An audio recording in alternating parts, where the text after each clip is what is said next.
Being agnostic is the stupidest thing you can do. And yes, we're going to talk about Jesus. It takes more faith to be an atheist than it does to be a Christian. And if you're an agnostic, you're even worse because you're choosing ignorance. And okay, Mr. Roid Rage.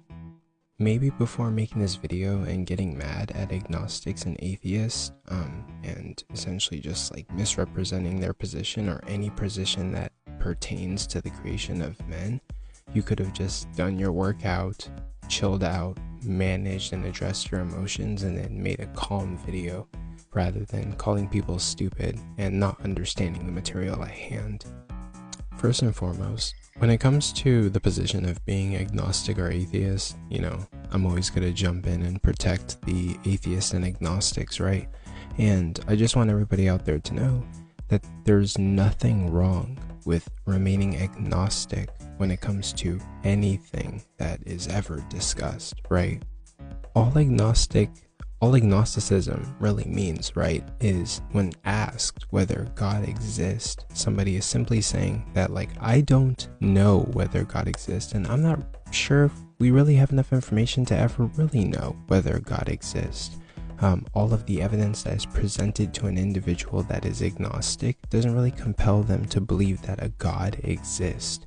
And maybe they might even make the declaration that we might never know that God exists, or like we can never know that God exists. I don't really think that there's anything wrong with being in that stance, especially given that in the world that we live in, right? Like this world that we live in doesn't really have compelling evidence to make someone believe that any gods exist, specifically the Christian God, right? Please present to me how, which you kind of failed to do in this video while you were screaming on the whatever was empowering you to scream the way that you did. So first and foremost, to address your car analogy, right? Like, you're saying agnostics are stupid, but you're stupid, right? Like, if you're going to convince people to come to Christianity, then you should be able to probably use better analogies than the one that you used, right? The one that you used was absolutely like horrid. Most people who believe in like evolution over billions and millions and millions and millions of years, right? Those people don't believe that we just walked outside and threw a bunch of pieces together and randomly, like, human beings came into existence. You dumb. Essentially what evolution is, right, is over the period of time of millions of years. Essentially what you have is organisms reproducing and genetically mutating in order to create new genetics and new features, new aspects of what that biological entity is, right? This thing didn't happen overnight. This thing happened via trial and error for millions and millions and millions of years. And of course, there's like other factors that contribute to like what organisms end up living on to pass on their traits or any mutated traits that they were born with genetically.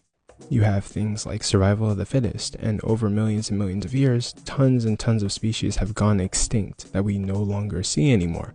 But the species that were like fit and able to, you know, continue on and reproduce, those are the species that are gonna like go on as time exists, right? But evolution, that has nothing to really do with evolution. Evolution is simply these organisms reproducing and passing on their traits as the genes inside of them mutate.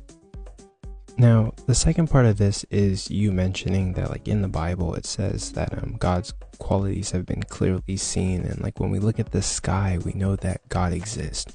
My question is, why the f would I give a f about like what the Bible says? Like, it literally means jack shit to me. I don't really care what a book says about like the world and whether God exists, especially when this book was written by men who were getting their instructions from God, and God had more of a preference over people mixing fabrics rather than to be against people owning people, right? Like, why would I give a f what that book has to say? The same book that illustrates a God that gave people prescriptions to go and wipe out entire civilizations. The same book that tells people to go and attack people who fall in love with the same sex. That's something that God cared more about than like owning people, right? And lastly, like, why would I care about like a book that can't even get its story straight when it comes to like how the world was created? It gets things messed up that we can clearly observe with like science, like what came first, water, sunlight, plants, if all of that shit. And also this same book depicts how God like completely floods the entire planet because he's angry with his creation, to somehow get rid of sin, only for sin to come back. So that was just kind of like a waste of time. What I'm trying to say is, like, why would I care about this book that describes a God that's so wrathful and just doesn't really get correct, and doesn't really represent like some kind of like divine piece of work, but more so the writings of men living during a barbaric time? Also, another mistake that you made, you said that all of this is coming from an explosion. I can't emphasize this enough. Literally, nobody who believes in the Big Bang believes that all of this came from an explosion. So you're literally talking about stuff that you have no idea about. The Big Bang is not an explosion. The Big Bang is an expansion. That's the terminology that's used by people who believe in the Big Bang or trust the Big Bang theory. And you have so many issues with like trusting the Big Bang theory, but you literally forget that this theory was proposed by a Roman Catholic physicist. Oh, let me say this again. This theory was proposed by a Christian or Roman Catholic physicist. And there's plenty of evidence to literally justify why we believe in the Big Bang theory or trust the Big Bang theory. But given this video and how you called the Big Bang an explosion, you clearly aren't reading the material. You clearly haven't done any research. And I say this all the time, I'm not a big reader, but at least I can do a Google search and read some articles. And then, you know, you end your video by saying that like atheists and agnostics have more faith than you. No, that's not necessarily the case. We're looking at the evidence that justifies the Big Bang theory, the evidence that justifies evolution, and that's why we trust these things. You believe in a God that you literally cannot substantiate or provide any evidence of actually existing, and you assume that God created everything and started the universe.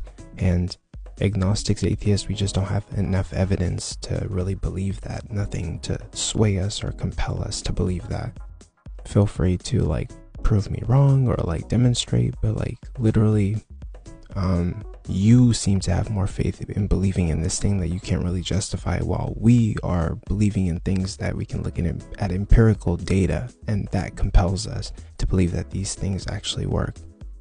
So I don't know, that's all I had to say. Sorry for the long video, and yeah, I was just bored at 1 a.m. in the morning and decided to film this and edit it and post it.